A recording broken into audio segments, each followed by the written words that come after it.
How's it going, everybody? We gotta keep this intro real short because we gotta get into this because some huge news just broke about moments before we went on the air. I'm Luke.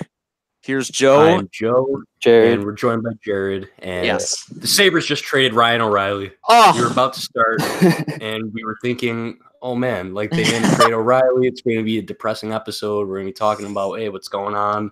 yeah. O'Reilly doesn't move, but, we got a bombshell out of TSN that Ryan O'Reilly's been traded to the Blues, and we've just been patiently waiting to find the return. Yeah. I'm speechless. I feel like I've gotten everything out of me, but it's just what a haul. We gotta get into that. Yes. So what we got. They got a 2019 first-round pick. We're not sure if it's lottery protected yet. A 2021 second-round pick.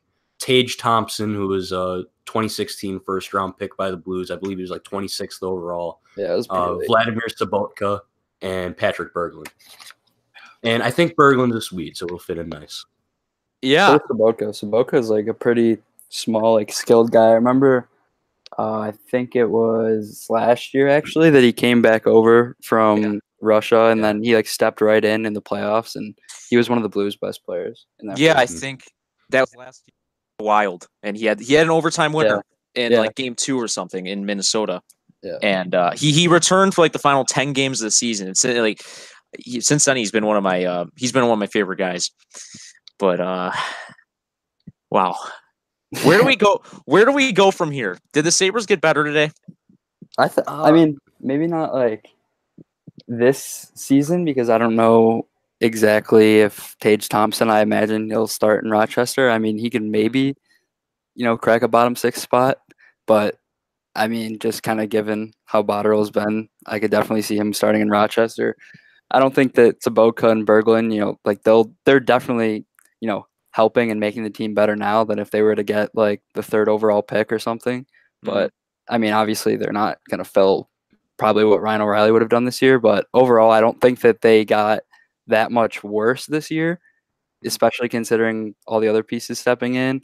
And then, I mean, you have 3 first-round picks next year now, 2 seconds in 2020, I believe it was, something like that. And then, I mean, Tage Thompson's another nice prospect to add to the pool. Now, another thing is 3 first-round picks. Yeah. That is serious material. I feel they're not going to be making 3 selections. Yeah, same. So I wouldn't be surprised if they traded 1, but I don't want to. If they went into the draft with all 3 first-round picks, I'd be perfectly fine with that because I trust Botterill to make the right moves. But we've been down that road before. We had 3 first-round picks in 2015, and hindsight 2020, of course. But looking back on that, it would have been nice if they drafted and kept all 3 of those first-round picks. The second rounder is in 2021, by the way. So right, that's pretty far away. But Tage Thompson played, I believe, 41 games with the Blues last year. He played 20 games in the AHL. So, I mean, if you can play for the St. Louis Blues in a bottom 6 role, I wouldn't be surprised if he can step in. And, of course, he's got the size, too. He's 6'4". I was a huge fan of him 2 years ago with the World Juniors with USA the year that they won it.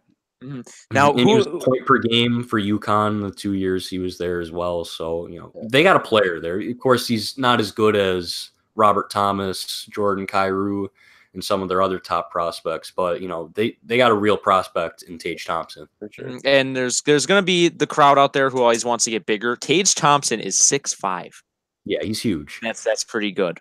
And they lost the top 6 centerman, but I think Berglund can play center, so there's your option to keep Middlestat as your 3rd-line center next season. I think Sobotka might play a little center as well. Yeah. Mm-hmm. And, I don't know.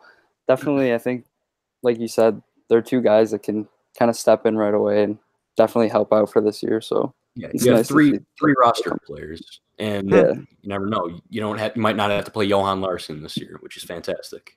That's true. We essentially got 2 guys to replace Jordan Nolan and Johan Larsson. Yes. Which 3 if Thompson plays. Or the revolving door in the bottom 6 of Seth Griffith and Kyle Criscuolo. So no matter what, we got better there. We got more production, more ice time out of that. Interesting here for me is they didn't pay O'Reilly's bonus because I thought I saw the other day that the Blues weren't interested in paying the bonus for O'Reilly. Yeah. And the the other thing Sabres, too, I think like some people may have wanted. I mean, I said all along that there was no way that the Sabres were getting Robert Thomas. I don't think the Blues would have even done Robert Thomas straight up for Ryan O'Reilly. And then, I mean, it's just insane. I mean, I know a lot of people don't really know that much about prospects, but some people were saying like Robert Thomas, Jordan Kyrou in a first, and it's just like no, that's like their top two guys. Yeah, I think Thomas basically like Ryan O'Reilly in a couple of years. Yeah, if you wanted to turn Tage Thompson, say, into Jordan Kyrou, then you probably don't get that second, or maybe that first is lottery protected or something that. So, Now, who are you guys most excited for out of this deal? I could tell you mine is Tage Thompson because definitely, I'm very excited for Tage Thompson. Just because I mean, prospects are exciting in the first place, and I mean he's a guy that has proven, like I said, at the World Juniors, like he was good when he was there. He had like 5 points in 7 games or something like that, and he was definitely he was a big piece like in that winning team too. So I don't know. He did only have 9 points in the NHL last year in his 41 games, but probably wasn't ready. Yeah, definitely. I don't know. We'll see how he does in preseason and whatnot this year, and see if he can crack the roster. That's right. He's gonna get at least some playing time. It's right in the preseason, but even if not for us, it's good for Rochester. Yeah, exactly. Some guys I can just imagine that power play down there now because Tage Thompson, I mean, he has a bomb. Him and Olofsson on the off wings, like just passing back and forth for one-timers would just be insane down there. The consensus on Twitter, the Sabres robbed the St. Louis Blues. Pretty much everything I'm seeing from Sabres fans, national media. The Blues fans that I follow are like loving the trade, though. Well, the Blues are both teams did well. I feel because the Blues are in win now. Yeah, they were probably expecting that they were going to have to give up, you know, Kyrou or something like that. And they didn't give up any of their big prospects. You know, Thompson was probably expendable due to all of the high-end forward prospects they got. They just drafted Dominic Bach in the first round too. So, you know, losing him, I wouldn't lose much sleep over that if I'm a Blues fan. It's still so much to get for. I mean, Sobotka and Berglund weren't giving much offense to begin with, but for a center, you give up one of your top prospects and 2 draft picks. It's amazing. And then 2 good players who can really come in and help this team. They might not have been able to help the Blues, but certainly anything experience-wise can help the Sabres at this point. Yeah. I'm excited. Those are guys that are, I mean, oh my God, yeah, that's going to be crazy next year. I mean, just thinking like all the pieces that we already have kind of like we have our core kind of already set in place, and then we just have another 3 first-rounders coming next year. That's I know. Whether they turn that into a couple players or what they do with it. And it's a very young core, too. I'm going to bring up they're cap-friendly right now, but like their core is 24 and under now. They're looking very nice for the future. I saw a tweet earlier listing all of our guys that were under 25, and it's just like there's so much talent here, and so much potential. I've been looking at the word a lot lately and what it really means, and like thinking about it and applying it to these guys, it's super exciting because when they have the tools and just thinking about if we have all the right guys in place, that this thing could go pretty good in a matter of a few years. But I wish I could find that tweet. Eichel's 21, Thompson's 20, Mittelstadt's 19. Reinhardt's 22. Ristolainen is 23. 24, Dahlin is 18. Allmark is 24.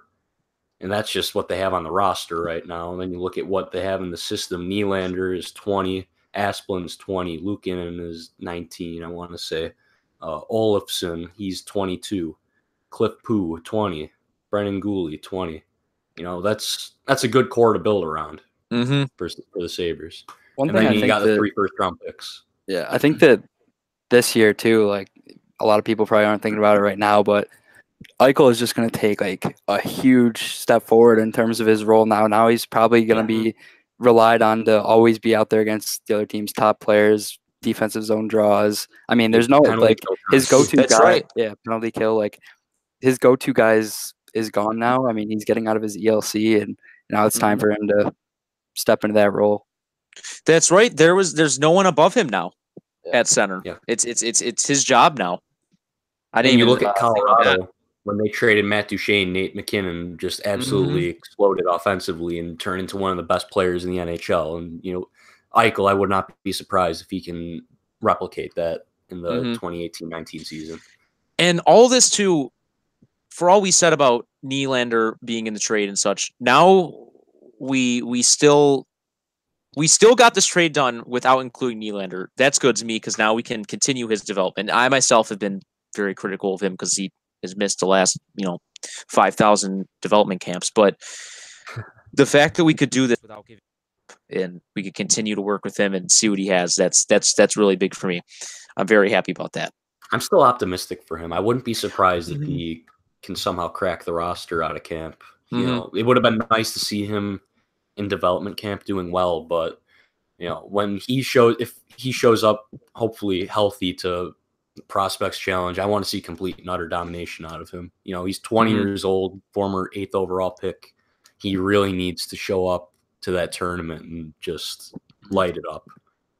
Yeah. Just okay. Wow. So exciting offseason so far. We weren't expecting to talk about Ryan O'Reilly trade in this episode. We were going to talk about the draft. You guys want to touch on the 2018 draft a little bit? Any surprises? I really liked the first round. There were a lot of surprising picks. Of course, Jesperi Kotkaniemi, 3rd overall to start it off, was a surprise. Wasn't really a surprise. I had him going 3rd in my mock draft with all the rumors going around. They were chasing a centerman.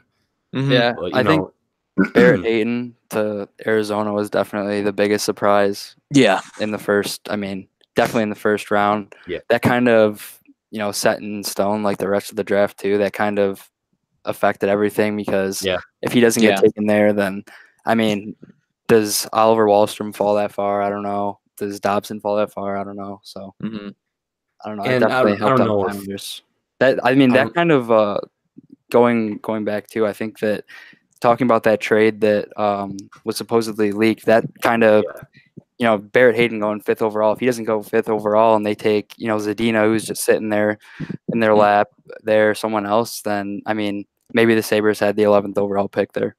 Exactly. Right. Yeah. Hayton, I think I actually had him like 20th on my draft rank.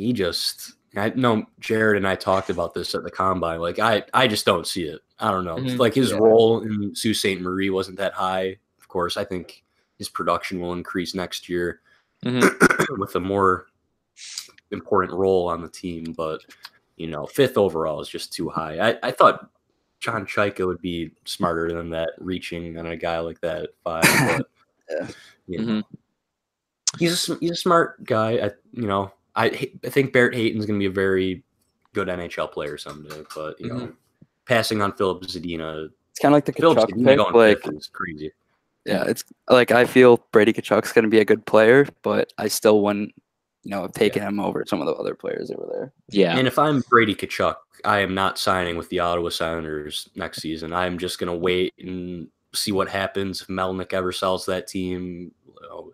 The coaching situation, Pierre Dorion, if he's still the GM, like I would just stay in college. I would not want to be playing in that situation right now.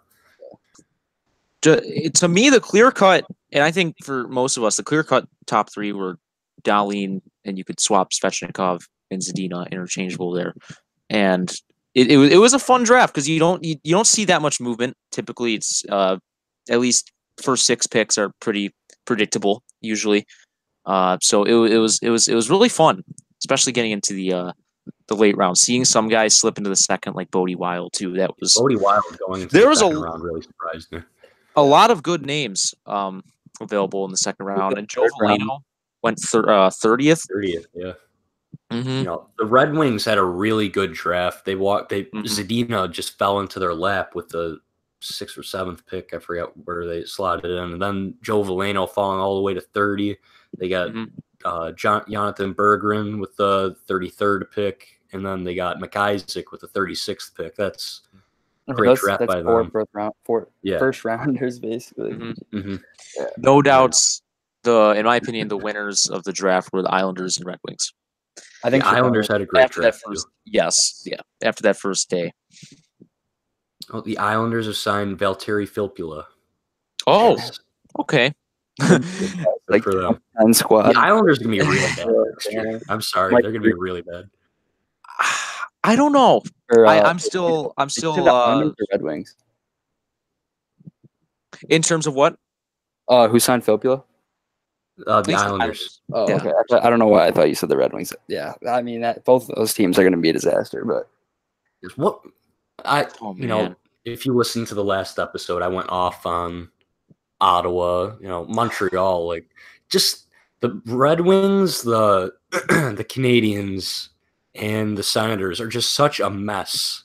Like, what are you doing? The Atlantic Division is just so weird. Like, there's those three teams, like in where you have like Montreal, Ottawa, and I'm forgetting someone, and they're just Detroit, and they're just all at the bottom, and they're just like in absolute misery pit. Like, I mean, basically Buffalo.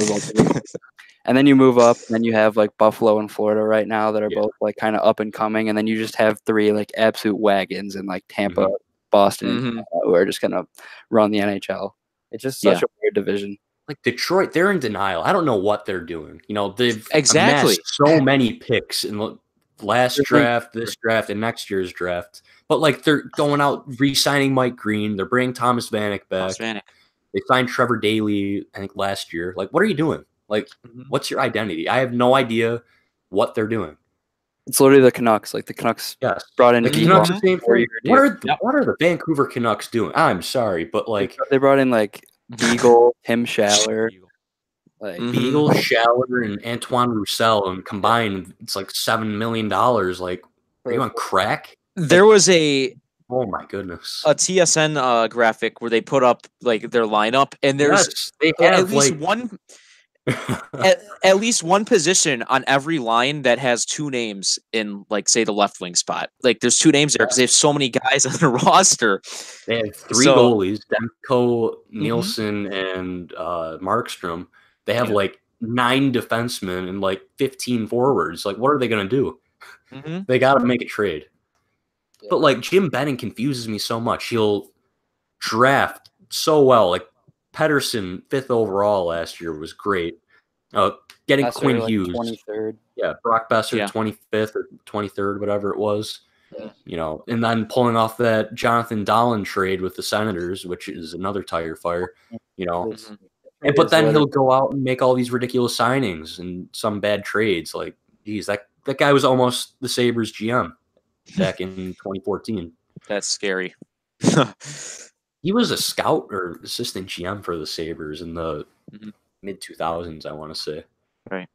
So, Ottawa, they're a mess. They apparently offered Erik Karlsson a contract, but they probably just offered him $8-9 million, and then he's probably going to laugh at that and say no, and then they're going to tell their fans they tried, and he just apparently didn't want to stay. The Senators are $200 million in debt. You're kidding. That's what I said, because You're Canadian market. How are you in debt? They were already in debt, and then they borrowed. They just took out another $130 million loan, I believe, to pay other expenses. And then they don't have their first round pick. No first round pick. It's like I can't think of any other franchise to compare it to, because it's one of a kind. How just mismanaged this team is. It's a spectacle to watch. I can't wait to see how bad they're going to be this year, because it's going to be amazing. I hope the Avalanche get Jack Hughes, because it'll be hilarious. Yeah. Like the Bruins getting Sagan. Yeah, it's exactly the same. I would not be surprised at all. And like it's not like they only got the first round pick. They got like Gerard out of that trade too, from Nashville in that 3-way trade. They even got Shane Bowers too, who was a first round pick last year, and some other pieces as well. Like Hammond, that's probably one of the best trades in the last decade. That's a home run by Joe Sakic. And Joe Sakic, like, all of a sudden is kind of a smart GM. Like ever since the Ryan O'Reilly trade, he's been fine. All these former players, all the early '90s guys, Brendan Shanahan, Joe Sakic, Steve Yzerman, they're the new guard of GM. Okay. Oh, Matthias Samuelsson. Let's get back in the draft. What'd you guys think of the Samuelson pick at 32? Who wants to take this one first? Jared, I'll let you take it. I have my thoughts, but I know you're more opinionated on it. All right. I mean, I don't hate it just because I think that, Samuelson is definitely going to end up being an NHL player. And I think he'll definitely be someone that he's not going to be a fan favorite, and he's not going to be someone that's going to like pop out on the stat sheet, but he probably, just from like his defensive game and his size and his skating, that, he's going to end up in the NHL. I just was kind of disappointed just because, I mean, you're finishing last place in the NHL. I know that picks like 30 to 40 are all kind of jumbled. So any of those players, I mean, it doesn't really matter where you're selecting in between there because they're all kind of interchangeable. But if you're going to be picking last and you're going to have, I mean, the luxury of picking 32nd as well as picking first overall, because I mean, picking 32nd, it's basically another first round pick. So I kind of would have liked to see them go for someone with a little bit more upside and someone like Bodie Wild, just because I think, they're both going to be NHL players, and kind of watching both of them play, in the same games together, because they did play NTDP together. You can see like where Samuelson has value, but I just think Bodie Wild or someone like Jonathan Berggren, or even like Johnny Tychonick that went to Ottawa, like guys like that are definitely going to have more value down the future and are more, set for where the NHL is going rather than the big, defensive type. But I do think that Samuelson will end up playing in the NHL. So I guess all around it wasn't too bad of a pick. I don't think he's that far off either. He's probably maybe 2-3 years away, but I don't know. Just at Dev Camp, it was kind of evident that like when they were doing defensive stuff, like his size definitely was dominant, and he was good positionally, and he was able to close gaps well enough, like with his skating. But just any skill work, like he has absolutely just no hands. And I mean, he doesn't have the worst first pass in the world, but just I think playing in the NHL, like you need to be able to make decisions quick, and you need to be able to get out of tight spaces in your own zone. So he really needs to work on his hands and his quickness a lot before he's able to kind of step in. It sounds like he's like the prototypical big defenseman then. Yeah, pretty much.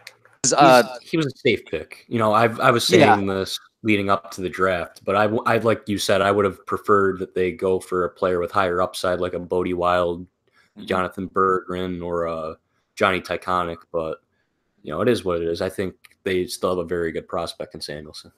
I think it's clear that Botterill made the pick to get bigger on defense, because we mostly have smaller skill guys, and I don't think it's bad to have more size on defense. But Jared, to your point, I think he, just based on his size alone, he will get some NHL time, and there's no doubt he's going to be a player because of that. And you got to have every defense is going to need a shutdown type of player like that. You can't have all smallish skill guys. You got to have some defenseman, if you will. Okay, and then their next pick in the fourth round, they didn't have a third round pick because that got shipped off to Minnesota in the Marco Scandella trade. They drafted Matej Pekar out of the USHL. Love the pick. Definitely love it a lot. I liked it before I even saw him at Dev Camp this week, just because I know that he was good in the USHL. He won USHL Rookie of the Year, which Andrei Svechnikov won last year. I don't know. He's just one of those guys that going to college, like his play style is going to be the perfect play style to kind of develop at college. He's just quick, and he's fast, and he's just like a pest on the forecheck. And he's kind of like one of those prototypical players that you would see Botterill bring up in Pittsburgh. He's kind of like a Scott Wilson type player, or more skilled, but just kind of like what or Sheary that like we just saw traded. Just one of those guys that you would kind of expect to see, kind of come up through the ranks and then develop and then be like just kind of like fast in your face, like bottom six guy. And then obviously like he got a ton of attention at development camp this week with just some of the stuff he was doing, like pissing off Middlestat and stuff. But I thought just in general, like he was really good, like in all the skill work.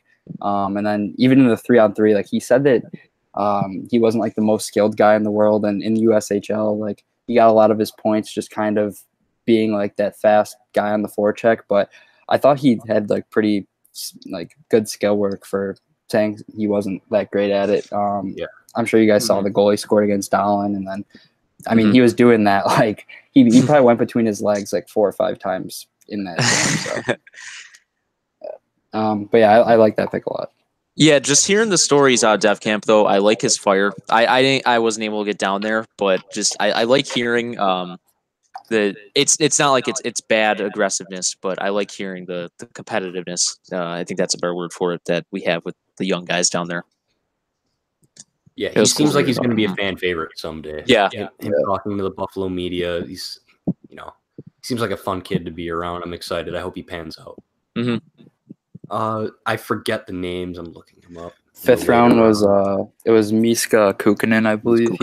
He was the Finnish defenseman. He was pretty unknown. I actually liked him at Dev Camp too. I didn't really notice him at all during the week, like during the skill stuff, because I mean, unless you have a guy like Dahlen or Guhle that is just like absurdly skilled for a defenseman, they're not going to really stand out, and you're not going to really be able to get a good idea of like what they can do and that kind of stuff. But in the 3-on-3, like he showed pretty good vision. He was a good skater, and he was really good like moving along the blue line and stuff with the puck. And definitely, I mean, I thought he looked really good for a 5th round pick and someone that was unranked. Oh, and then their other 4th round pick, it was Linus Kronholm. Yeah. Kronholm. What'd you think of him at Dev Camp? Kind of just he was just kind of out there. One thing I took note of was just that like he moved pretty well for his size, but I don't know. He was just like a pretty like steady, tall guy that wasn't the best but not the worst skater, and didn't really do too much offensively. And then I believe the other pick was William Ward-Crew. And yeah, I don't know. I didn't really see much of anything out of him that really popped off the page. He was kind of a lot of the same, just kind of really big. Not much to see there offensively, and didn't really accomplish much in the 3-on-3. And any other standouts at Dev Camp that took your eye? I mean, under the radar aside, guys? Yeah, I'm trying to think. Obviously, like the big guys like Middlestat, Dahlen, Guhle, Asplund, they were all great. Under the radar guys, I really liked Brandon Biro, who was the invite out of Penn State. He was someone I said to watch like going into Dev Camp because I liked him at Penn State. He was pretty shifty, like small guy. And he really stood out a lot in the 3-on-3. He had one really nice backhand goal I posted. He had another goal where he went 5-hole, and then I think he got like the empty net or something in one of the games to win it. So he was a good complimentary guy on that Navy team with Dahlen and Olofsson. I'm trying to think. I wish I had my sheet here with the rosters. Yeah, I don't know. I thought some of the invites actually were pretty good. I can't think of the guy's name right now. I think his last name was like Pesky or something like that. I think it was the guy out of North Dakota. He was a defenseman. He was pretty good. 1 second. Let me. How was Cole Koski? Cole Koski, yeah, he was pretty good. He was a pretty like big forward, had a really good release. Skating definitely could use some work, but yeah, he was definitely one of the better invites. Joe, I think Snively it was another one that was pretty good. Griffin Luce. Griffin Luce, I mean, he's from here. I didn't see a ton out of him, but yeah, he's a hometown guy that was able to go. Andrew Ogilvie I liked a lot, the signee out of Notre Dame. Okay. He reminded me a lot of like Ryan Hartman after watching him in Chicago and then Nashville. Just kind of small, good shot, good hands and tight, kind of a bit of a pest as well too. So I liked him a lot at Notre Dame. I watched a lot of Notre Dame over the years, watching Cal Peterson. And Ogilvie was always a guy that kind of stood out. So I think he's 23 already, so he'll likely start in Rochester. But I mean, maybe not now with guys like Berglund and Sabaukit coming in, but I think he's a guy that definitely is in contention at least to crack a roster spot. Yeah, I didn't get to watch a lot of the 3-on-3. I was kind of in and out, but Ogilvie really stood out to me. Scored a couple of big goals. He was just kind of like dominant at some points. I got to watch a lot of him at Notre Dame too, of course, watching Cal Peterson, but that was a bust. But No, I wouldn't be surprised if he, showed up at camp and stole a roster spot. He'll probably get some time with injuries as a call up, but I really like him as a player, and that was a smart signing by the Sabres. Yeah, for sure. Now, how about the goalies? Just to get into that, want to touch on those a bit. What did you see out of the goalies that were there? Anything impressive? Or Ukko-Pekka Luukkonen, as you'd expect, definitely was a standout. There was one day, I don't remember if it was day 2 or 3, but basically they were just doing a lot of drills where they would do like whatever they would do, and then they would end up kind of shooting on the goalie at the end of it.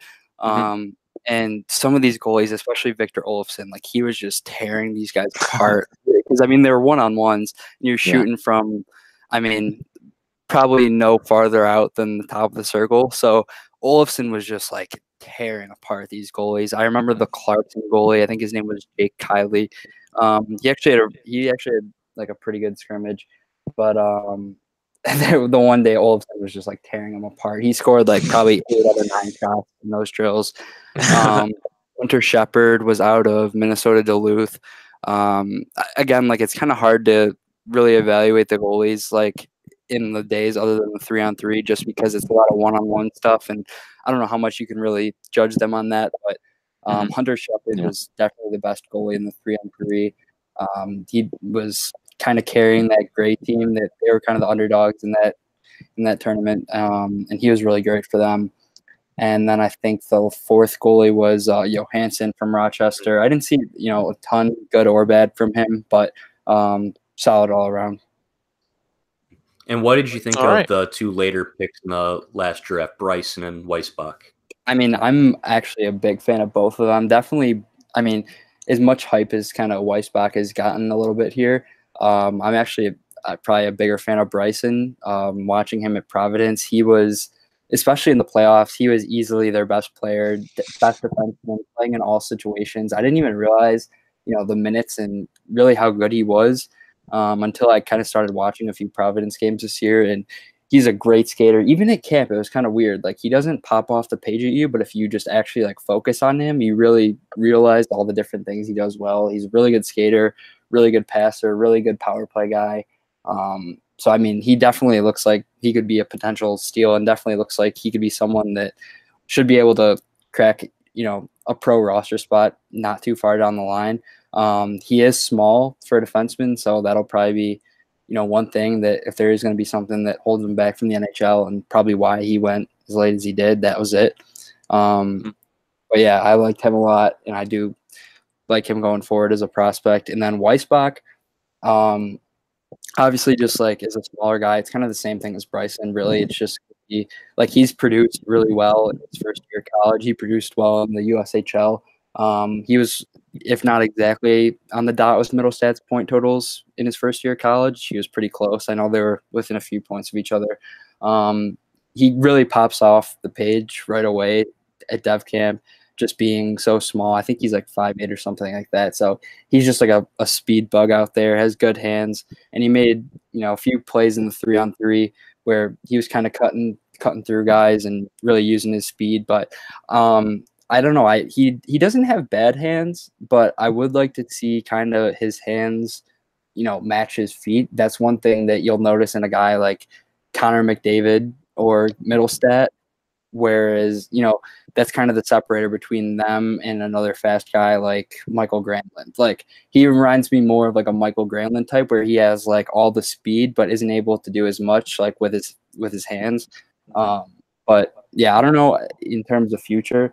It's really just I think we're gonna have to wait and see on him, and wait and see like how well he does, transitioning to bigger guys. But I mean, being able to produce at that rate as a freshman in college at that height, I mean, it's pretty good. Any other players that you'd like to touch on really quick that we haven't mentioned yet? Let me just pull up the roster real quick. Let's see who we got.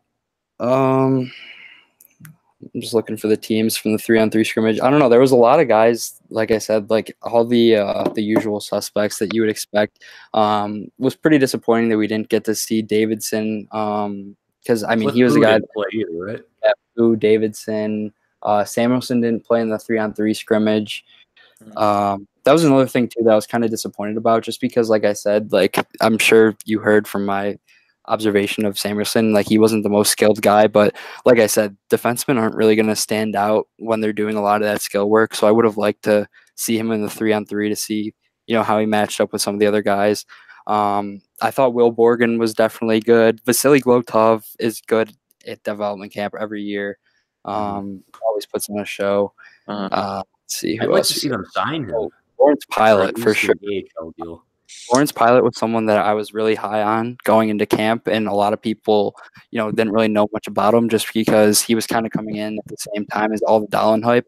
So, a lot of people didn't really know much about him going into camp, but kind of looking more into him, I was really excited for him, and I definitely think that he's someone that is going to be kind of part of the future here going forward, and I think he is going to turn into a pretty solid player.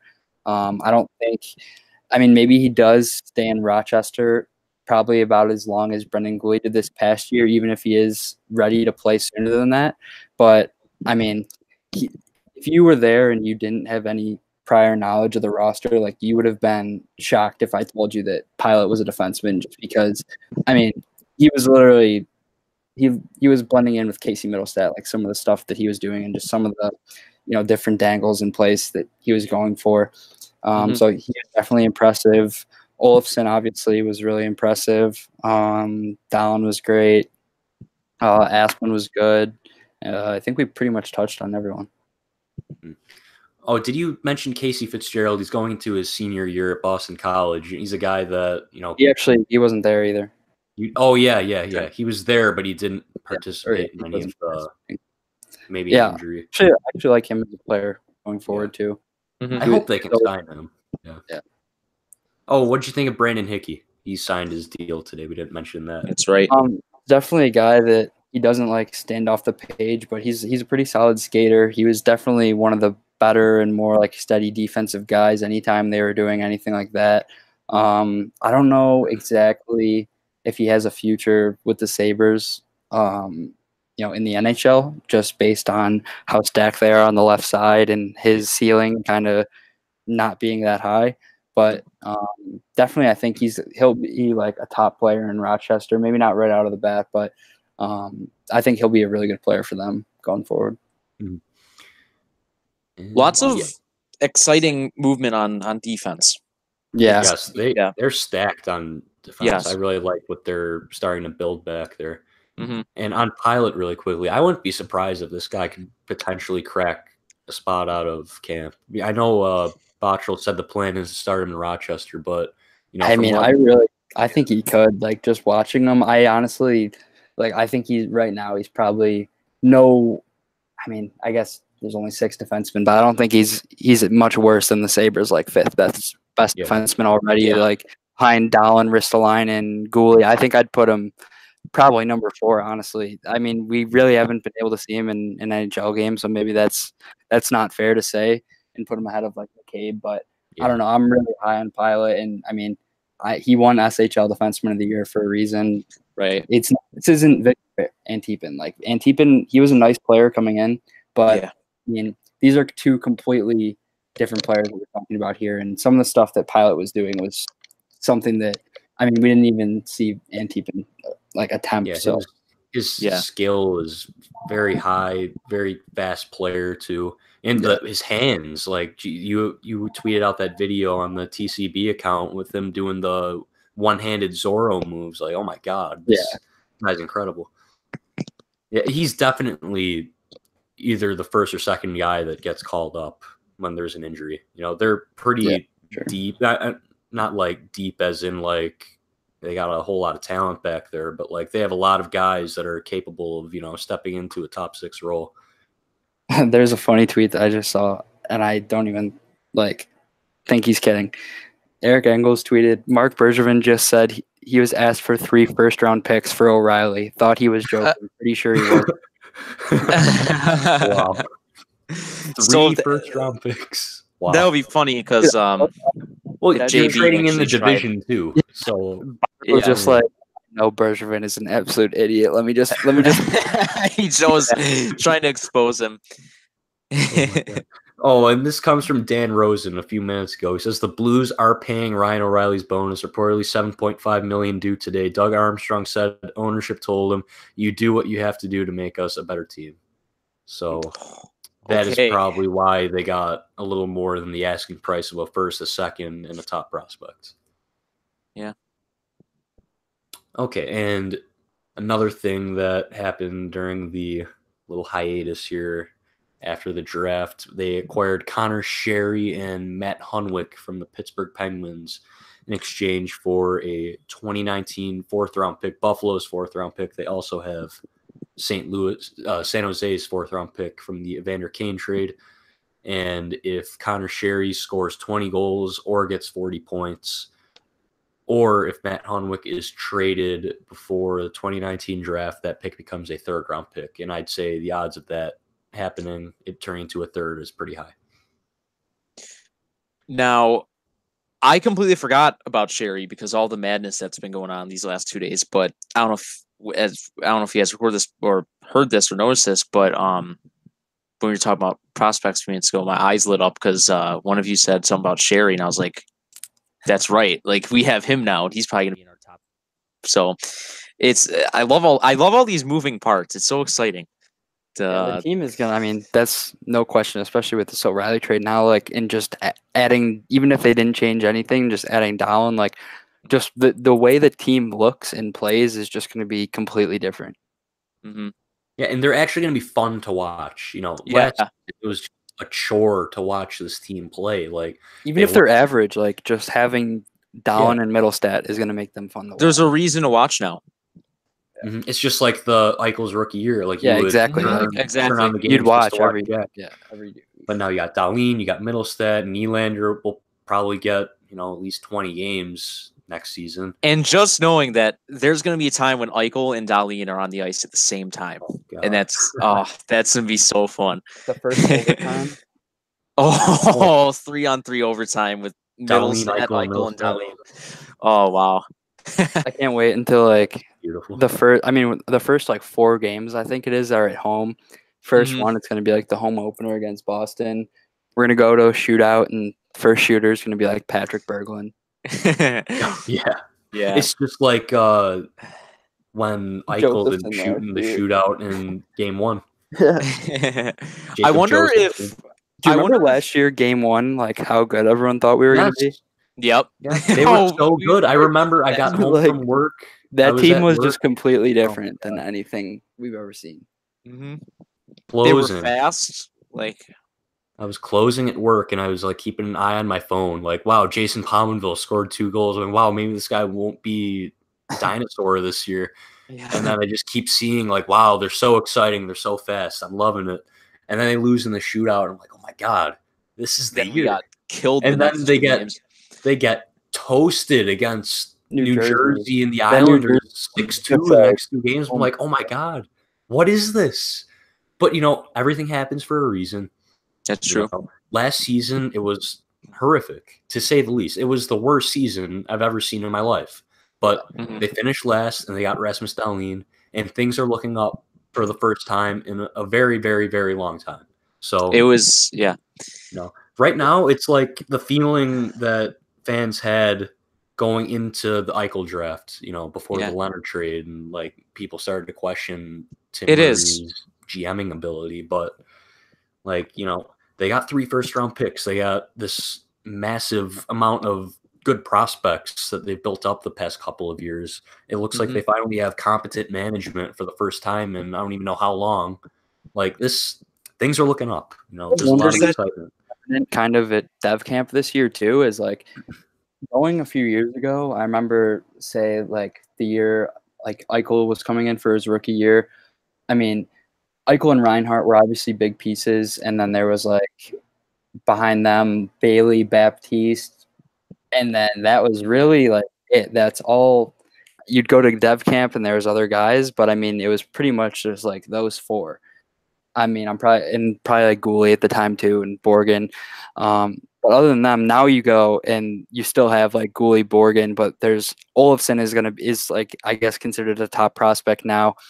Even just guys like Ogilvy, Dahlin, Asplund, Middlestat, Nylander and Davidson weren't even playing. Like, just the amount of good players there compared to before was just like pretty evident. It was just definitely something that stood out. Just there's so many more just really good prospects in the organization compared to before.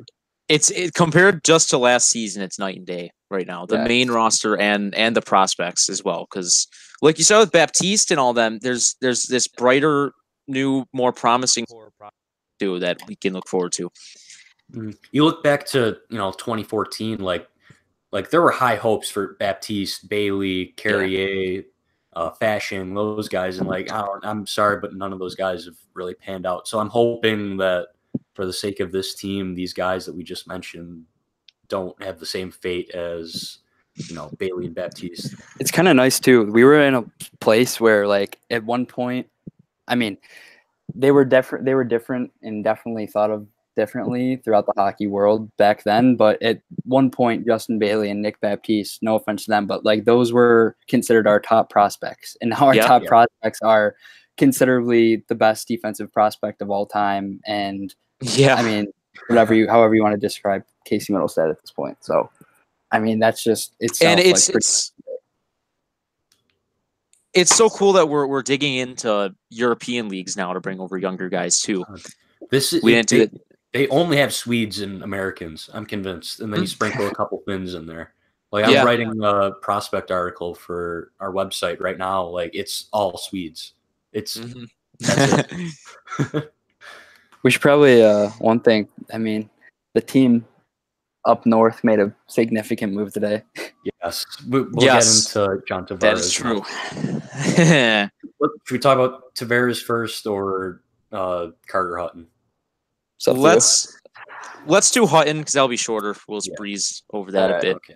But the Sabres signed Carter Hutton to a 3-year deal with an average annual value of $2.75 million. I believe he had one of the highest save percentages in the NHL last year. Like a .930 save percentage, something like that. Mm-hmm. So, obviously that's a career year for him. I think it'd be hard to imagine that he can replicate that season next year, especially if Buffalo isn't that great of a team again. But, it's something. I think he's definitely an upgrade over Leonard. Yes. That goes without saying. And I think the worst case scenario with Hutton is he had one of those like Anders Nilsson with us type years a few years ago where he had like a crazy save percentage and, teams thought he might be a little bit more than he actually was, but really he was just kind of this. I mean, they got him at $2.75 million a year, which is really flexible. If he's not great, then he's a backup. Like an average backup number, really. Yeah. I mean, worst case scenario, like he's a good NHL backup. Cam Ward is making more than Carter Hutton. Let's just let that sink in. And Allmark's gonna be the other guy. And there's far worse you can fall back on, in my opinion, than Linus Ullmark. I think Ullmark will ultimately kind of take over the starting position anyway. I don't expect Carter Hutton to come in the starting goalie. This seems to be the plan too. So, I mean, I don't think people should expect Carter Hutton to come in and kind of become like a Vezina finalist or anything like that. Like, this is kind of a stopgap guy until Ullmark's ready to play, 70 games a year. And he knows his role too. He's on his NHL Network interview today. He knows that Ullmark is the guy of the future, and he's kind of the guy to just, compete with him, give him competition because, Ullmark is still a young goalie. He's 23, 24. But goalies generally don't come into the NHL at a younger age, like say a Casey Middlestad, 19 or 20. It takes time. Goalies take longer to develop. I think Hutton seems like he's going to be a fan favorite too. He's a really down to earth guy. I know St. Louis fans were raving about him, so it's good to have him compared to a guy like Leonard, who was and it seems like Leonard might not even be playing in the NHL next year. And during the season. I don't know if I said this on record, but I know I said it off air, but I'd never seen a guy go from looking like top caliber one night to being out of the league the next. And it looks like he's going to be on the bad end of that spectrum. It wasn't very well thought of around the NHL. I remember hearing that around the trade deadline, they couldn't get anything for him. There were apparently trade talks with Philadelphia, and they weren't able to move him. I guess they were shopping him, but I guess he visited Detroit in the courting period, but that never materialized. They decided to go for Jonathan Bernier on a 3-year deal, which I think Hutton, didn't he leave money on the table? Yeah, I'm pretty sure I saw that. Yeah. Bernier got 3 years. I don't understand. I mean, how a team at this point would rather have Cam Ward than Robin Lehner. Yeah, exactly. Other than the fact that, I guess he's a cup champion, but if you're just looking at them as goalies, think what you want of Robin Lehner. I definitely think that he is a little bit better than what fans, the general consensus is of him. And I really wouldn't be surprised if he went somewhere else and wasn't, kind of the disaster that he ended up being with the Sabres. But I don't know. I just think it's kind of crazy to give that he hasn't really gotten a shot yet. And a guy like Cam Ward's going to get signed over him, especially for $3 million. I think the fact that Ward, his experience, the fact that he's a veteran is kind of what lured him to other teams, that wooed the other teams. There's really not many spots left. I think the Islanders have an open spot. They have Thomas Greiss. Maybe Lehner can go in there and compete with him. And the Capitals, after trading Grubauer, unless they're going to let Samsonov be the backup, I don't think that's a good idea to have Samsonov in the NHL right away. So maybe Lehner on a 1 or 2 year deal to play behind Holtby wouldn't be a bad idea, but they don't have much cap space. I'm pretty sure Lehner is going to be asking for a lot of money. He's going to have to take, like a $1.5 million deal like Peter Mrazek did, signing with the Hurricanes. I wonder how much Lehner's body language kind of might have worked against him, because it's clear that he kind of got rattled after letting in a bunch of goals in a short amount of time. Because you could see it. He'd fuss. They'll still down pretty much right after the goal went in. So I wonder if that kind of turned teams off, because you don't want your goaltender to show the other team. That goes without saying, that how frustrated you are. But he was one of the only guys that I saw that did that, other than Tim Thomas. It sucks that they gave up a first-round pick for him, and they, let him walk for nothing and didn't get an asset. But the locker room is better now that Robin Lehner is not on the team, and I think that's pretty consensus at this point. But I thought he was a leader. He would, after a night where he'd get lit up or let in bad goals, he would face the media. He was always straightforward and honest. He wasn't perfect. I thought he was fine at some points, but they had to make changes. And you start with the goalie when you're the worst team in the NHL. Yeah. Okay, John Tavares, Toronto Maple Leaf, and you finally think you passed the Toronto Maple Leafs. The Buffalo Sabres get Rasmus Dahlin, and they got Casey Middlestat. Everything is looking on the up and up, but then the Toronto Maple Leafs come back and go, just out the cut of John Tavares and Austin Matthews. It's a 3-team division now. Their top 3 lines, it's just lethal. My goodness. The Toronto Maple Leafs today are a Stanley Cup contender. Even with their crappy defense, that team can win the Stanley Cup. Frederik Andersen isn't, I wouldn't call him an elite guy. I think he's a good starting goaltender. I know, Luke, you don't think very highly. I'm not sold on him. Yeah, he did not impress me during the playoffs. He's a very capable starting goaltender. And if they can somehow upgrade that defense for next year, maybe add a right-handed shot, that team, they're going to make some noise. You got to think, too, in a few years, Liljegren's still going to be on an ELC. Yeah. Rasmus Sandin's going to be on an ELC. Travis Dermott's going to be on an ELC. Morgan Riley's already signed. I don't know how much longer Gardner will be there. A year left. Yeah, so, they'll have to deal with that in a year. But I really don't think they're going to have too big of an issue kind of fitting him in. And, it's just kind of not a fun day to be rivals with Toronto Maple Leafs. And if you look, Patty Marleau's off the books in a couple of years. Matt Martin's gone. I can't trying to figure out who else. What's the name? They signed a defenseman last year. His name is escaping me. Ron Hainsey. Yeah, Ron Hainsey, he'll be gone in a couple of years. You know, I think they'll be able to fit it in. I think it might be tough considering they have to sign Marner, Matthews, and Nylander in the next 2 years. But you know, Tavares left a lot of money on the table to sign with his hometown team. I believe it was reported by David Pagnotta of the Fourth Period that the Sharks even offered upwards of $13 million. Yeah, to bring him in. And I heard today on GR actually that the Islanders' counter offer to that was going up $250,000 higher than their offer of $11 million. So and they could offer the 8th year too. Yes. You know, but that was as of today. They once word got back to them that the Sharks offered $13 million, they raised it $250,000, and you could blame it on Tavares all you want, but I think both sides. You can argue for both sides whose fault it really was, but that's not the counteroffer you make if you really think you're in it. You know, they've been mediocre to terrible his whole entire career in the Island. Besides that 1 year they made the playoffs and beat the Panthers, you know. If I'm John Tavares, like I watched his introductory press conference today, and like, you know what? If I was John Tavares, I would have signed with Toronto. You know, it's the perfect situation as a team where they're going to be good all 7 years of that contract, all 7 years, and they're going to be contending for all 7 years. And, you know, he's in his prime. On the rise. You know, he's 20, 27, 28 years old. He's not the fastest guy, but I think he will still be able to be a productive player going into the later years of that contract. You know, he's a pure goal scorer.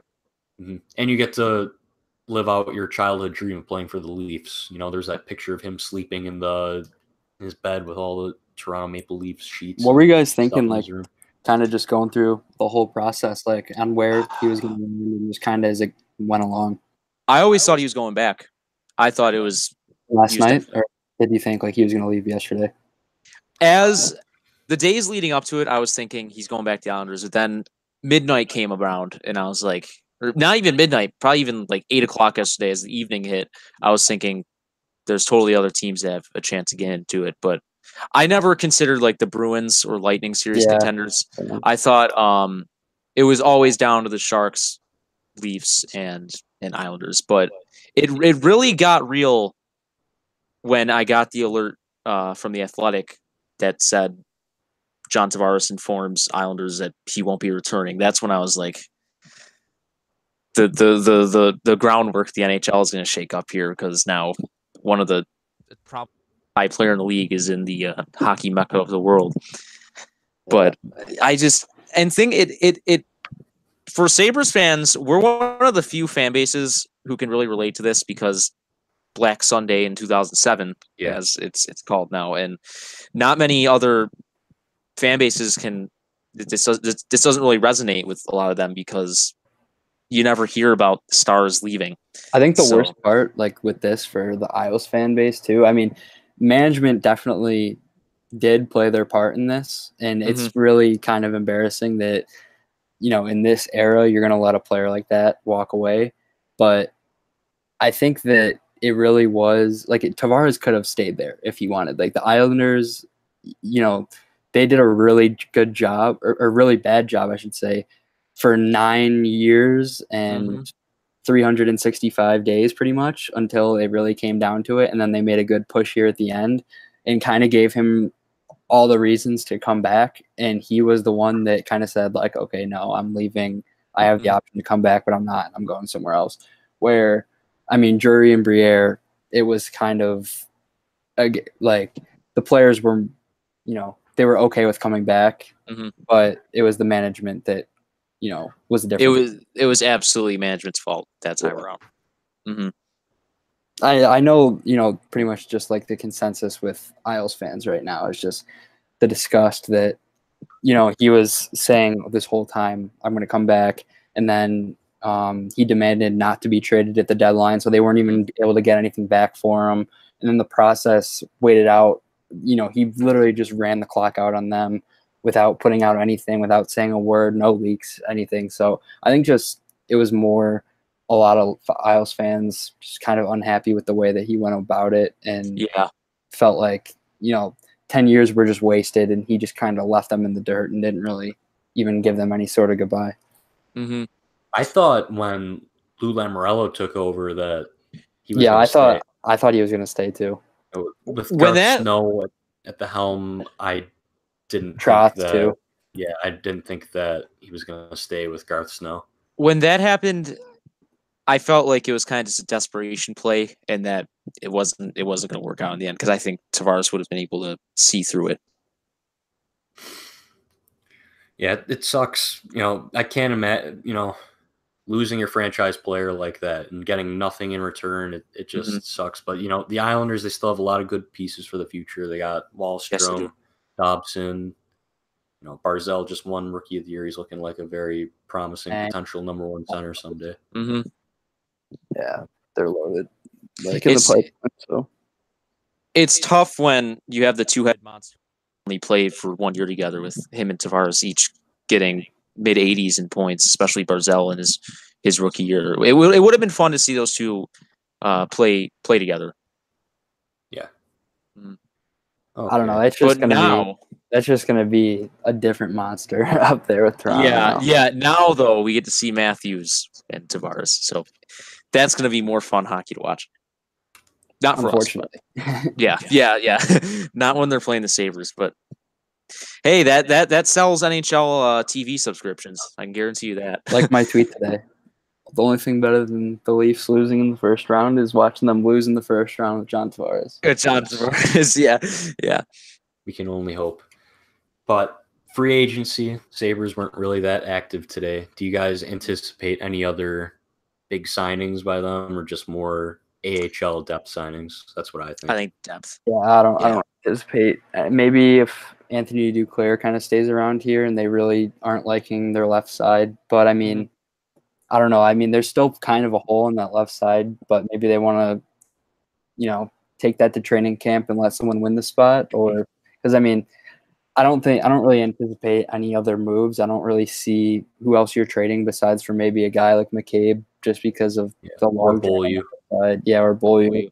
I mean, other than that, I don't really anticipate any more really roster movement. And I'm content with that too. I would like Duclair would be fun, yeah, but after this trade, I'm feeling confident enough that this team is improved at the moment. I'd love some depth, and I'd love some help for the Amerks again, like we saw that last year. But I'm happy with how it's gone so far. I mean, yeah, it's just going to be interesting, kind of, to see how this O'Reilly trade shakes out. I think one thing for certain is O'Reilly did a lot of stuff, especially like in a year like last year, that people kind of take for granted until it's gone. And we're going to kind of notice that this year where the penalty kill is probably going to struggle a little bit more. Yeah. We're going to, face-offs, obviously. I think face-offs are a little bit overrated, but I think that, that is going to be an area. It's not like Eichel's great at them.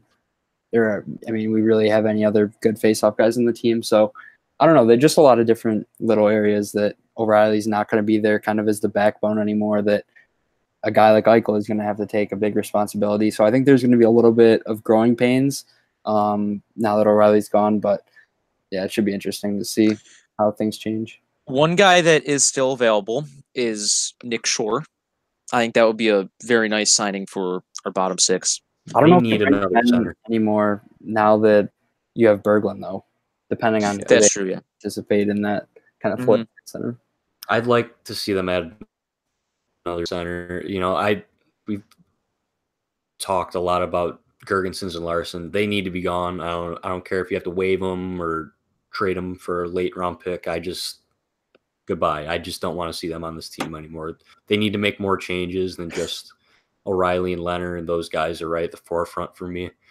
And a guy like Nick Shore to be your fourth line center, or even if it's Rodriguez as the fourth line center, but I'd prefer to see him on the wing, maybe even in the top six. But more changes need to be made. I'm hoping for at least one or two more trades, whether that's McCabe, Beaulieu, Larson, or Girgensons.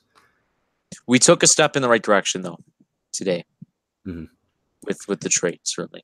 I'm glad the O'Reilly kind of finally happened too, just because it kind of seemed like it's been something that we've been waiting to happen. And then today it kind of seemed like it's something that might not happen. Yeah. And I mean, we were everyone was kind of touching on it earlier. Just it'd be kind of weird if you brought O'Reilly back. Like it wouldn't have been the worst thing in the world just because he is like an effective player. But I just don't think you could have brought him back knowing that you were shopping him this long, and it's just kind of been going on.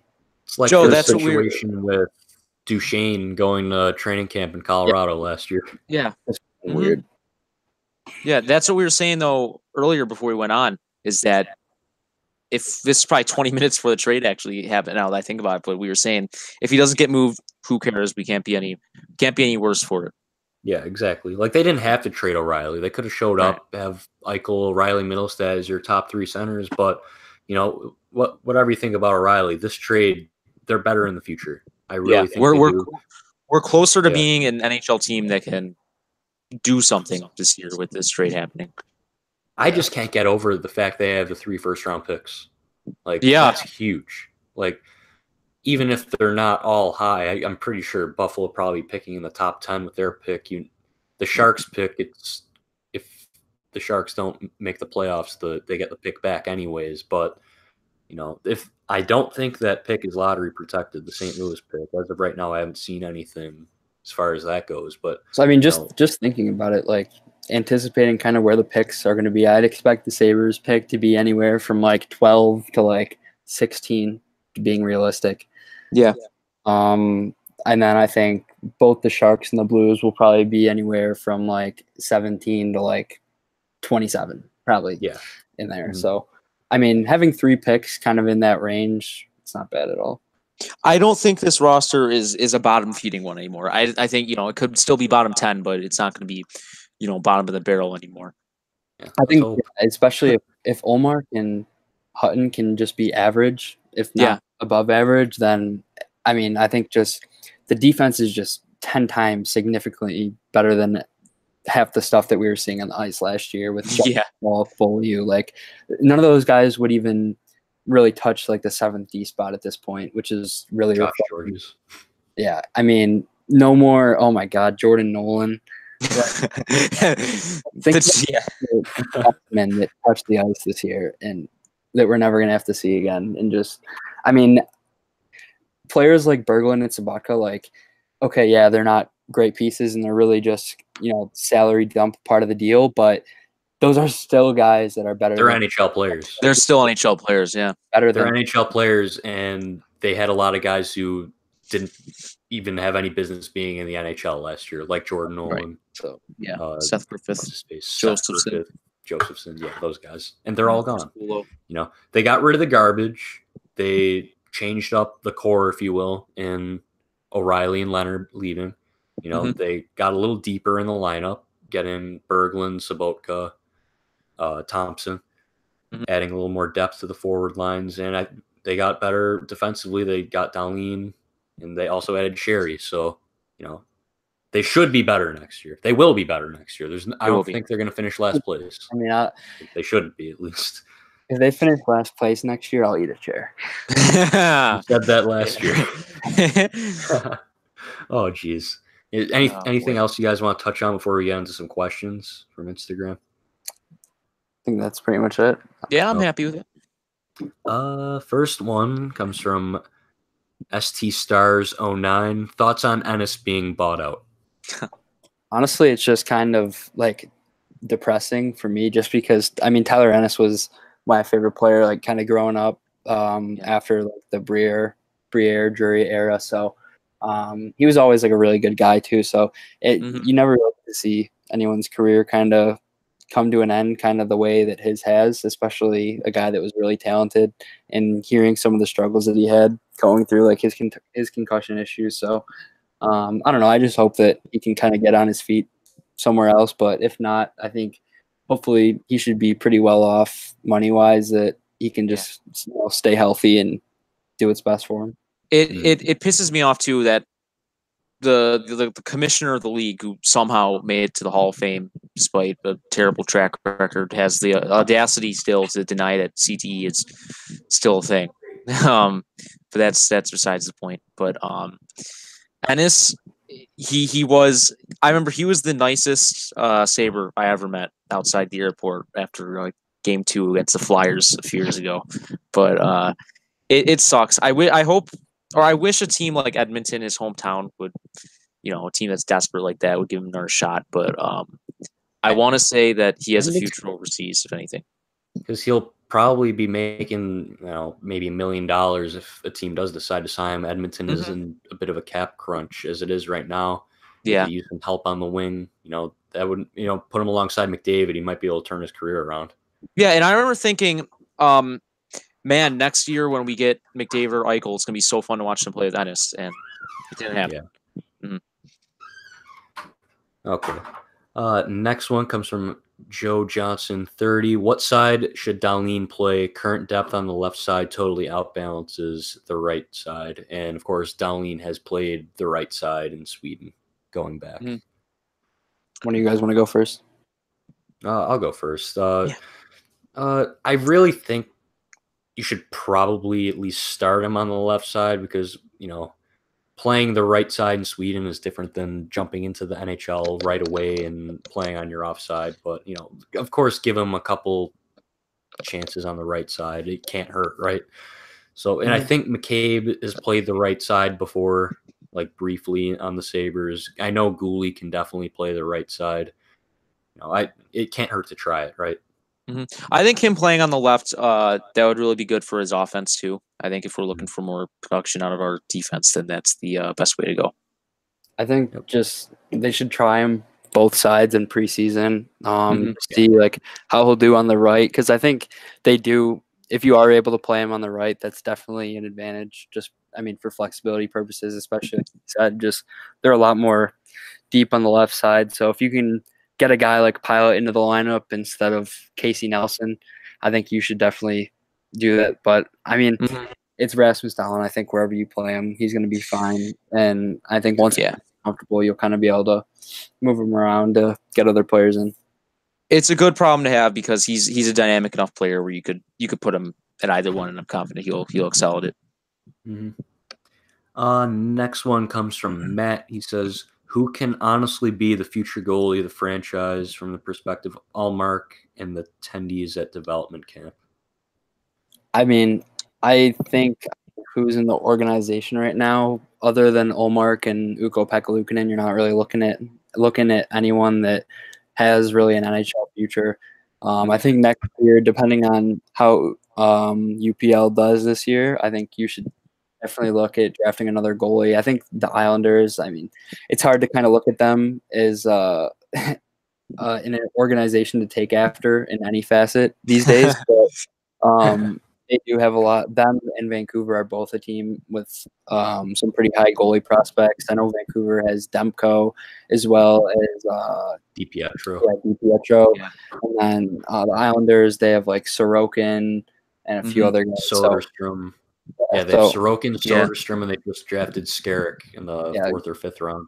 Goalies are just so weird that I think you can never really have enough. And as a guy like Ullmark is going to go through the reins and get a shot in the NHL, you just need to move. Okay, Ukko-Pekka Luukkonen is going to move up to the AHL ranks, and then you just need another guy where UPL was this past year that is over in Europe or somewhere developing, and just kind of always have a backup plan to the backup plan. So I think out of the guys there now, there's really only 2, but moving forward, I think they're in pretty good hands with those 2 as well. I know a lot of people are kind of turned off by Ukko-Pekka Luukkonen's World Junior performance, and I was sitting next to Chris Baker at the 3-on-3 thing, and I asked him if he thought anything into that, and I kind of agree with him. It is a tough tournament, and for how good Finland's defense was supposed to be, they kind of underwhelmed. They had a ton of talent on that team. Yeah. So I don't know. I think that he's still a high-end prospect, and those are 2 guys that I think one of them is going to end up being kind of the franchise goalie for the Sabres. I think it's too early to peg Luukkonen as the guy of the future because, he's just 1 year removed from being drafted. And, of course, goalies do take longer to develop. I'd give it at least another year or 2 before we can officially peg him as the guy of the future. I need to see more out of him. Yeah, goalies, I can say that. It's always tough because they can truly go either way. unpredictable, really. There's Omar the could come in and have. I mean, I know Matt Murray just came in the playoffs, but I mean, he could come in and have like a crazy year like that. Like we really don't even know what Olmark is yet. So yeah, I mean, he's had a good sample size. The game against Columbus last year. Even I thought he's fared well whenever he's played in the NHL. Yeah, going back he's looked to like 2 years ago. He's looked like an NHL goalie. Yeah, in my opinion, there's nothing that stood out his game that needs that has really looked like a true game-breaking weakness. Mm. And as far as keep drafting goalies, you can never have enough goalie prospects. At one point, Andrei Makarov was pegged as the goalie of the future here. Yep. Like, just let that sink in. Like, it can change on a dime. I remember someone need to keep stocking the cupboard. I'm a huge fan of Charlie Lindgren, and I hope he becomes something in Montreal. But I remember I posted on the Canadians subreddit one time, and a guy asked me. It was a thread about Lindgren that I posted, and the guy asked me whatever happened to Makarov, and I was like, I didn't even know he was that big of a deal, and apparently he was. Well, yeah, he was the goalie for Russia at the World Juniors, 5 or 6 years ago, and he won the gold medal. I think he was amazing. Like, I still follow him on Instagram. Be the goalie of the future. And then then when he was on his way out here, he was like calling Tim Murray racist towards Russians. I'm like, what the heck? How about you play better, man? Don't blame it on good old Timmy being, it is shall not be those named. days are gone. Thank God. They're gone. They're all gone. We don't have to worry about that anymore. Okay, this was posted a day ago, but Dustin asked, what's the next move? Of course, they brought in Carter Hutton. Now they traded Ryan O'Reilly, but is there another move to be made here? I think depth signings. I'd like to add another defenseman, because thinking about who we can call up, Pilot is the only one that comes. Yeah, Pilot is really the only one. Will Borgen too. Will Borgen, yeah, yeah, Brandon Hickey as well. I think when it's all said and done by the end of next season, Olofsson and Pilot will be on the team, as regulars. I would not be surprised at all. I think Olofsson, absolutely. His shot is honestly. I think were the first call-ups. Honestly, I think Asplund has a better chance than Olofsson. I think, especially at the 3-on-3, and really just in general, just looking at like their draft position and kind of what they did besides for this past year in the SHL, Asplund is the better player. Olofsson definitely has like the higher ceiling offensively when it comes to just like his goal scoring ability, and I wouldn't put it past him. Like, honestly, I wouldn't be surprised. Olofsson's just such a weird prospect. Like, I wouldn't be surprised if he wasn't able to translate to the NHL, but I also wouldn't be surprised if you put him with Eichel and he scored like 40 goals next year. Yeah. Yeah. I don't know. I think Asplund is definitely like further ahead though, just like as an all-around player. And he's definitely someone that honestly, like I don't think that he would have any trouble starting the year with the team, but just, he's another guy that's going to start in the Rochester. He should get some games next year, I would assume. Just to try him out, give him 5 games or so. Why not? Next question comes from Ben. He says, first year letter grade for Jason Botterill. Oh boy. B minus. Think that's fair? I don't know. I'd say like B minus, just because there were moves that weren't like particularly bad. It's just that they didn't work out. Like the Beaulieu trade, like it's not that it was bad. It didn't work out. Didn't work out. Right, right. That's a good question. That's a very good question. That's the Beaulieu trade. It was a guy who was drafted in the first round in 2011. Like I still have no problem with that trade. I would do that over again any day, and I would do it again tomorrow if a player. That was basically like the exact same thing as the Sheary trade. I think Sheary just had obviously more of a proven background, but it really, you're doing the exact same thing. You're trading a pick for a cheap player that is able to come in. Matt Hunwick is another guy too that can fill in. I don't even think he'll be. Yeah, I'm not a fan in Rochester because Nelson has to go through waivers. I don't know if they would want to waive him because he's a guy that might get claimed, but he seems more like an under the radar guy. I wouldn't be surprised if he'd be able to pass through, but if you waive Hunwick, he's going to Rochester. No one's going to pick up that contract. Yeah, I'd go B as well. I'm just going to see. Populist Borg says, does our boy Vasily Glotov finally get a pro contract? I don't think he will. I don't know. Maybe an AHL deal. I just don't think that the Sabres are going to give him an ELC, but maybe a Rochester contract. Yeah, I don't see the Sabres giving him a deal. I hope that the Rochester Americans give him an AHL deal. He is like a dynamic player to watch, and I definitely think that he's better than where he went in the draft. I don't know how he projects like in the long term and really is like a complete player. So I don't know. I think that there's enough there to kind of see what you have and see what he could do in the AHL with his speed and hands and everything. But that's other than that, I don't see much. Okay, yeah. I think we're going to wrap it up there. Thank you for listening, of course. You can go follow us on Instagram and Twitter at The Charging Buff. You can follow me on Twitter at JoeTCBNHL. If you guys want to shout out your social media accounts, go ahead. Yeah, I am at Luke TCB. That's LVKETCB on Twitter. And then it's just Jared NHL, and it's just the A in that Jared is an X. So thank you for joining us, Jared. This is really fun. This is the most fun I had in here in a while. I hope you had fun too. Yeah, you got to come back on again in the future. That was fun. Yeah. Thanks for having me on too. Yeah. No problem. Anytime, and of course, check out our website, chargingbuffalo.net. We've been pumping out a lot of our articles. Yes. Lately, I'll have a piece on our top prospects probably tomorrow. Probably some trade stuff coming out soon too. Yes. Trade. Mm-hmm. So. Yep. Once again, thank you for listening. We'll probably be back, I don't know, in a week or two. Bring out another podcast, maybe something fun like we did last week with the jersey draft. Oh yeah, I still stand by my decision.